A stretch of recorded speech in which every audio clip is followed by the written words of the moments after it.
Assalamualaikum warahmatullahi wabarakatuh. Hai semua, perkenalkan nama saya Kayla Destia Zahra dari HI 22C dengan NIM 0801522040. Sebelum masuk ke topik pembahasan, saya di sini akan berbicara sedikit mengenai hutan di Indonesia. Pada tahun 2013, Indonesia pernah berada di peringkat ketiga hutan terluas versi Forest Watch Indonesia. Maka tidak heran jika Indonesia pernah dijuluki sebagai paru-paru dunia. Namun sayangnya, deforestasi yang kian meningkat menyebabkan masalah-masalah baru seperti perubahan iklim. Masuk ke topik pembahasan yang pertama, apa itu deforestasi? Deforestasi merupakan kondisi di mana hutan mengalami penurunan akibat alih fungsi lahan untuk pemukiman, pembangunan, perkebunan, dan lain-lain. Deforestasi ini sangat berkaitan dengan penebangan liar yang tentunya akan mengancam habitat dan ekosistem yang ada. Ada beberapa dampak yang terjadi karena deforestasi ini.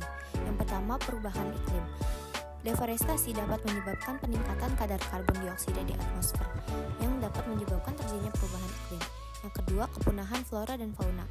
Apabila deforestasi terus dibiarkan, habitat asli mereka akan bergeser menjadi kawasan yang hanya diuntungkan bagi aktivitas manusia saja.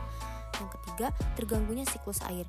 Kondisi ini berakibat pada iklim dan cuaca yang berubah menjadi lebih kering karena curah hujan yang kurang.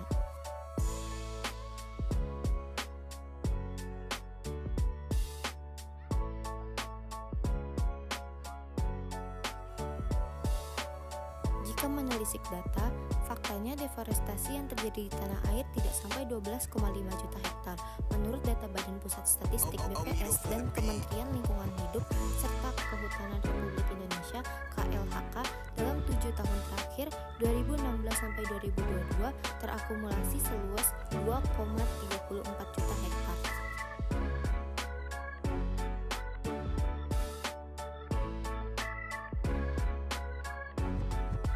Ada beberapa upaya yang dapat dilakukan, di antaranya 1. Penebangan dengan sistem tebang pilih. Tebang pilih adalah salah satu sistem silvikultur yang ditetapkan oleh Indonesia.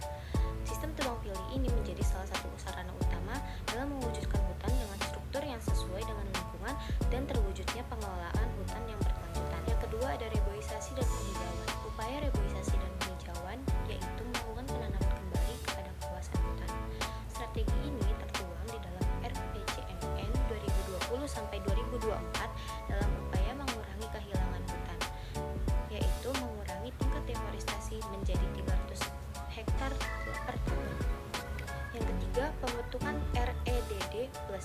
REDD+ atau Reducing Emission from Deforestation and Forest Degradation adalah sebuah pendekatan kepada konservasi lahan hutan.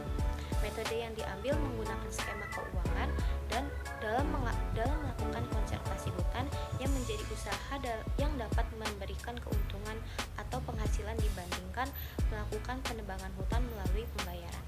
Tujuan REDD+ ini adalah dilakukannya penghitungan terhadap nilai karbon yang tersimpan di hutan.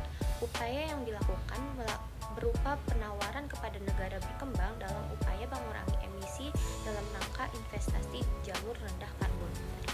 Yang keempat adalah pengawasan hutan. Pengawasan ini dilakukan untuk pengamanan aset hutan dalam mencegah serta mengendalikan terjadinya gangguan, kejahatan maupun ancaman yang meliputi hutan yang ada di Indonesia. Pengawasan dapat dilakukan secara langsung dengan aparat yang berwenang ataupun dengan monitoring perkembangan menggunakan teknologi terbaru dan turut dalam mengawasi hutan melalui teknologi satelit. Teknologi satelit ini dapat meningkatkan transparansi pada rantai pasokan perusahaan melalui program Forest Cover Analyzer, Eyes on the Forest, dan Global Forest 2.0. Melalui upaya kolektif, kita dapat mengembalikan hutan yang telah hilang, menciptakan lingkungan yang sehat, dan memberikan masa depan yang lebih cerah.